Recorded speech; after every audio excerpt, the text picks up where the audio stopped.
Chuo cha Kimataifa cha Biashara na Uendelezaji Ujasiriamali cha Rungwe Recobed kimeingia kwenye makubaliano na taasisi ya Institution of Financial Unity ya Marekani kwa lengo la kuanzisha kituo cha kusaidia wajasiriamali wanawake hapa nchini.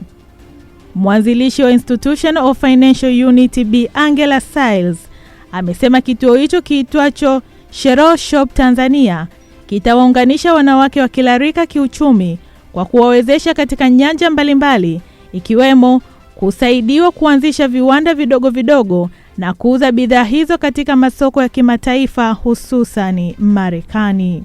A group of investors and wonderful women of African descent from North America who are really wanting to volunteer and come and help build this region, this city, this community. And so we give thanks to the founder as well as the principal, Mr. Mkisi, for receiving us with such a warm reception. We look forward to building a nation full of leaders in the business and entrepreneurial development sector.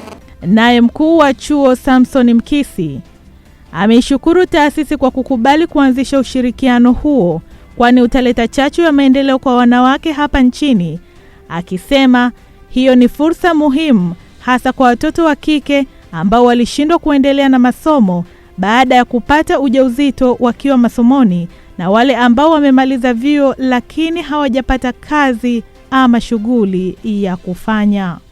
It has been a pleasure for us to have this MOU with the Institution of Financial Unity and to be the bridge between us and the